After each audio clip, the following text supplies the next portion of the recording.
The Russo brothers may have sold their latest effort Cherry to AppleTV+, but it's not like the siblings have turned their back on Netflix. Many consider the ability to cook a tender, juicy steak the mark of a good cook. Not only is a well-cooked steak delicious, it can also be quite expensive depending on which cut you choose. Because of the high price tag on many cuts of meat, there's pressure on the home cook not to mess it up. Out of this quest to cook the perfect steak is born a myriad of steak cooking myths, various do's and don'ts that some swear by and others raise an eyebrow at. You may know how to cook the perfect steak, but there's still a good chance you believe at least some of the most pervasive steak cooking myths out there. They're still hard at work on the burgeoning Extraction cinematic universe, and are also now shooting the streaming site's most expensive production yet. Literary adaptation The Gray Man has a price tag of over $200 million, with Ryan Gosling and Chris Evans set to tackle the lead roles. A globetrotting espionage thriller, The Pixies' Gosling playing ex-CIA agent turned assassin Court Gentry, who's being pursued by former friend and colleague Lloyd Hansen, who's eager to bring him to justice. Surprisingly enough, though, it's actually Evans Hansen that's said to be the antagonist. And given that the MCU's former Captain America Breaking Bad is a rare sight, folks are excited to see him in the role. If you take these myths as fact, you could be wasting a significant amount of time in the kitchen, or you could just end up with a less than perfect steak. Take a look at some of the most common myths posing as legitimate wisdom when it comes to making a top-notch steak, and take your steak game to the next level. These are the common myths about steak that are actually false. Searing steak seals in the juices. How many times have we heard celebrity chefs on television tell us to sear the meat to seal in the juices? Unfortunately, this is a big myth, as that's not at all how searing works. The idea that searing the outside of meat somehow kept the juices inside of it was first propagated, according to meatheadsamangingribs.com, by German chemist Justus von Liebig in 1847. While, by the early 1900s, the concept had been scientifically debunked, many people still believe it today. So, let us be clear, searing does not seal anything into your steak. When, exactly, we'll get a proper look at him remains to be seen, but the actor took to Instagram this week to share a shot of a pretty ugly bruise that he got while filming, and you can check it out down below. Evans doesn't say how he received this little injury, but it certainly looks painful and we're curious to learn what happened. That said, it's far from a useless endeavor. Searing meat is the best way to cause the very flavor Maillard reaction to occur, also known as the science of holy heck that's a delicious steak. In any case, it likely won't result in any sort of significant, or even any, delay in the production and things should still be running smoothly. The Gray Man doesn't yet have a release date, but given that it's now in front of cameras, it hopefully won't be too long before it's ready to hit the streaming service. This set of reactions between amino acids and sugars is what makes the steak turn brown on the outside and become deeply flavorful and caramelized all over. As always, we'll keep you posted as more comes to light, but in the meantime, feel free to share your early thoughts on the film down below. So searing might not seal in the juices, but it is indeed useful when cooking a delicious steak. The red liquid coming from your steak is blood. One aspect of eating a steak that can really turn some non-red meat lovers off is the pinkish red liquid that oozes out of a juicy steak. It can be unsettling, because, yes, it does kind of look like blood. In fact, we often call a very rare steak bloody. The idea alone can turn the stomach of a less than adventurous eater. Any steak will leak this liquid, but the bright color is more pronounced in a rarer, redder steak. However, you won't find blood even in the rarest of steaks. The liquid coming out of a cooked steak is actually called myoglobin, and it's a protein in animal tissue. Myoglobin serves to deliver oxygen to the muscles of an animal. Luckily for every steak lover out there, it's safe to eat and doesn't have anything to do with blood. The myoglobin in a steak will darken as it's cooked, which is why a rare steak looks a lot bloodier than a more well-done steak. All that juiciness is part of what makes a well-cooked steak so enjoyable, so embrace it and soak all that juice up with a starchy side dish. Don't salt your steak before you cook it. If you want just about any meat to be more flavorful, it's a good idea to salt it before you start cooking it. Most people know this, yet the myth that it's bad to salt your steak before cooking is still pervasive. However, there's generally not a lot of information about exactly why steak should supposedly be salt-free before it hits the skillet or the grill. Perhaps that's because there's no good reason not to salt your steak. Not only does the salt bring out more flavor from the meat, but salt is also important for a process called dry brining. The salt dries out the surface of the steak, making it easier for you to achieve that perfect sear that's sure to make mouths water. According to Smoked Barbecue Source, it's best practice to salt your steak about 40 minutes to 2 hours before you're ready to start cooking it. If you forget to plan ahead, you can also sprinkle some salt onto the steak right before you put it in the pan. One mistake you don't wait to make, though? Salting your steak 5 to 10 minutes before you start cooking. At that point, the salt will have brought the moisture to the surface of the steak, but it won't have had enough time to dry out. This will make it more difficult to get that beautiful crust all steak lovers live for. All salt does for a steak is add flavor. Seasoning a steak with salt is certainly important to help bring out its best flavor, but using salt is not just a matter of improving the flavor of your steak. Salt also serves to tenderize meat, according to lean and tender beef. According to the outlet, seasoning the outside of meat draws out its water content. This moisture is then seasoned with the salt on the surface of the meat before it is eventually reabsorbed back into the steak, kind of like a dry brine. This process tenderizes the meat and effectively seasons it from the outside in.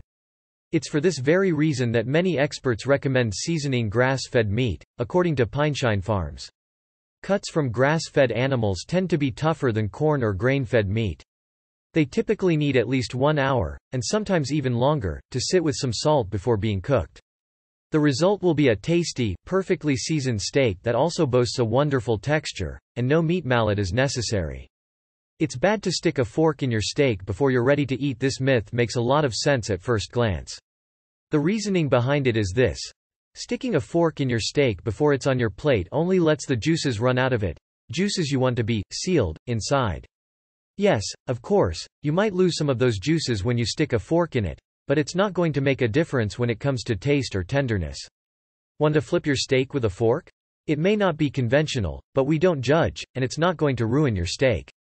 But, keep the fork holes to a minimum. Not only is stabbing your steak with a fork before you sit down to eat not a sin, but you may even want to take it a step further. While you can never truly know if your steak is fully cooked without using a meat thermometer, checking the color of the inside of your steak by cutting it open can give you an idea of how long you need to leave it on the heat. It may not result in the prettiest, most flawless steak, but it can help amateurs get a feel for how to cook a steak specifically to their liking. You can tell if your steak is done simply by poking it. There are so many myths about how to determine a steak's doneness. Just looking at the color can give you a sense of how done it is, but if you like your steak rare, you're going to need more than a quick color check. There's the poke test, where you poke your steak to determine how much give it has. The firmer it is, the more done it's supposed to be, according to legend. But let's be real. This method just doesn't work. Everyone is different, and it may feel different to poke your palm than it does for another person. Plus, you have to consider the lack of accuracy here, per lifehacker. Even a temperature difference of 5 degrees could make a big difference in the matter of food safety, and there's no way your finger has enough intuition to tell the difference. Instead, the best way to find out if your meat is cooked is to use a meat thermometer. Instant read thermometers are the way to go, as they're accurate and give you a reading immediately. It's a small investment that's worth it if you want to get a perfectly cooked steak every time. A fillet is the only way to go. Everyone seems to have an opinion about the best cut of meat to get if you want a top quality steak, but fillet is always a top choice. Some, in fact, believe it's the only kind of steak you should even bother with. But if you adopt this attitude, you're going to miss out on a lot of variety, and some amazing culinary experiences. Fillet is more tender than other cuts, which is a big bonus. But cuts like a ribeye or a sirloin are going to offer a fattier, richer taste since they have more fat marbling. The benefits of branching out and trying different cuts of meat are manifold. First of all, a fillet is the most expensive kind of steak, so if you opt for something different from time to time, you may save some cash. And those who are trying to improve their cooking skills will benefit from working with different cuts of steak. Moral of the story? Don't limit yourself. You should always cook your steak in butter if you're passing up the grill for your skillet when it's time to cook your steak. You may wonder what kind of fat you should be using to sear your piece of meat. Olive oil is a popular choice here, as is butter. These options can be delicious, but they aren't the only options out there. Those who really want to give their steaks a kick of extra flavor might want to opt for an alternative. Beef fat. Can't find beef fat at your local store or market? It's actually possible to render beef fat yourself if you have the patience. When your pan heats up, you can add a bit of beef fat to the bottom. Just keep in mind that you don't want to use too much fat at the bottom of your pan, or you may end up boiling your steak, which, gross. Instead, it's possible to simply brush beef fat directly onto your steak. And yes, that tastes just as delicious as it sounds. Looking for even more flavor? Add some herbs to the fat for a bit more depth to the dish. Never use sauce on steak. Not long ago, putting sauce on a steak wasn't quite the crime that it is today. Catching a glimpse of an A.1 steak sauce bottle at a steakhouse wasn't grounds to leave the restaurant entirely, it might even be expected. But times have changed. It's generally accepted that a good steak should under no circumstances find itself smothered with sauce, taking away from the true taste of the meat. In 2014, in fact, A.1 actually removed the word steak from its label, hoping that customers would pair it with other foods besides steak, rather than ditch it entirely, via Bloomberg. Consumers have rejected traditional steak sauces for good reason. These sauces can largely mask the taste of a high-quality steak. And why eat one that's subpar, anyway? Instead of bringing out its true flavor. But that doesn't mean you should ditch the sauce entirely. An alternative to heavier sauces is a light chimichurri sauce. According to SF Gate, chimichurri hails from Uruguay and Argentina, where a beef-heavy diet is common.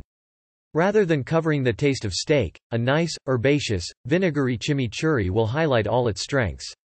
Plus, you don't have to go out to buy a bottle of this stuff. It's 100% better when it's homemade. Well-done steak is safer to eat. If you thought you needed to cook your steak until it was gray inside to ensure it was safe to eat, guess what? According to the BBC, scientists from the University of Nottingham found that, on the contrary, rare meat is perfectly safe to eat. Well, provided that clean utensils are used to prepare it. The study, for which scientists spiked samples of raw meat with E. coli before cooking, found that the bacteria only survived where the meat was recontaminated post-cooking with unwashed utensils that had been in contact with the raw meat. The rare pink center was perfectly safe to eat. It bears mentioning that, while this finding holds well for single cuts of meat like steak, the same does not apply to burgers or other ground meat products. The researchers say ground meat should be cooked all the way through to prevent any foodborne illness. Per the USDA, ground meat should be cooked to a minimum internal temperature of 160 degrees Fahrenheit to ensure it's safe to eat. Fresher steak is better steak. It might seem like fresh steak is a no-brainer, as no one wants to eat old meat, right? But while you definitely shouldn't be cooking up steak that's been sitting in your fridge long past its sell-by date, the line may be a bit further along than you think. If you've enjoyed the pleasures of a dry-aged steak, you know that things aren't as simple as mere freshness. Dry aging beef, according to Steak School, is actually a time-honored technique dating back thousands of years before we could enjoy modern marvels like electricity and refrigeration. During the dry aging process, beef is exposed to air, which allows some bacteria to form on the surface, preserving the meat within and producing a rich, intense flavor profile. Don't worry about your health though, as this layer is trimmed off before the steak is cooked and eaten. But this is one very potent example of freshest not necessarily being best. That said, you may want to leave dry aging to the professionals. You need a meat mallet to tenderize steak. A meat mallet can be used to flatten uneven cuts of chicken, pork, and, yes, steak, but it also tenderizes the meat. That said, a meat mallet is far from an essential kitchen tool, for more reasons than one. First off, tenderizing steak is only necessary for cuts that aren't already tender in the first place. Don't go whacking your filet mignon with a meat mallet, or risk the ire of Gordon Ramsay, who once lambasted a chef for doing just this on his Kitchen Nightmares. Where meat mallets do come in handy is with less pricey cuts like chuck steak, which often have shorter, tougher fibers. That said, if you don't have a meat mallet, you can also use other tools. According to Lifehacker, a wine bottle works just as well, and a rolling pin will also do in a pinch. But tenderizing steak by beating it into submission isn't the only way to improve its texture, so carefully consider whether or not you really need that meat mallet for a perfectly tender steak. Steaks need a marinade for better flavor. Lots of steak recipes call for a flavorful marinade, often composed of garlic, onion, spices, and even citrus. However, according to the Los Angeles Times, most marinades are actually pretty useless, adding little to no flavor to an already flavorful cut of meat. Even worse, some marinades can actually cause damage to meat, especially marinades with a lot of acidity in the mix. The principle behind this is the same as that of using lemon juice to cook fish for ceviche or aguachile. The acid denatures the proteins in the meat, making them overly tender or even mealy on the outside without ever penetrating deeper within the cut. The result is meat that may indeed be flavorful but will not have the texture you seek. Additionally, some marinades may burn in the pan and give your dish a nasty final flavor. If you are going to marinate meat, opt for marinades that are rich in herbs and use olive oil as a base, rather than those that rely on too much acidity like citrus, wine, or vinegar. And if you can, use a dry brine with salt instead of a marinade to season it. Steaks need to be brought to room temp before cooking. This meat myth is one that many believe, and at first glance, it seems to hold water. After all, if you cook the meat right out of the fridge, it will theoretically take longer for the inside to heat up, leading to a steak that is cooked unevenly. Right? Not so, according to YouTuber Helen Rennie, who used the scientific method to prove that taking your steak out of the fridge an hour before cooking doesn't do you any good. Turns out that wait time isn't worth it, after all. Cooks Illustrated agrees, noting that starting with room temperature steaks makes no difference in preventing the gray banding that can form between the outer crust and rosy pink interior of a medium steak. So what can? According to the outlet, home cooks can simply warm the steaks in a very low oven before searing them. It's a technique called reverse searing that's well worth a try if you want really even pink color and none of that visually unappealing grayness. You should only flip your steak once. Master grillers will often get ornery if you mess with the meat too much once it's down. They often claim that the only way to get a good sear is to leave it alone until the Maillard reaction can do its magic. And while it is indeed a good idea to let the surface of the steak take on some color before moving it, this doesn't have to be a one-and-done sort of operation. According to the Los Angeles Times, citing food scientist Harold McGee, more frequent flipping is actually a better way to cook the steak evenly. And, no, you won't miss out on a perfectly charred exterior. McGee tried turning his steak as frequently as every 5 seconds, though the Los Angeles Times dialed this back to a far less frantic approach of flipping it once a minute. The result? An evenly cooked center and a lovely brown crust, all without the worry of overdone or mangled steak. In other words, steak perfection.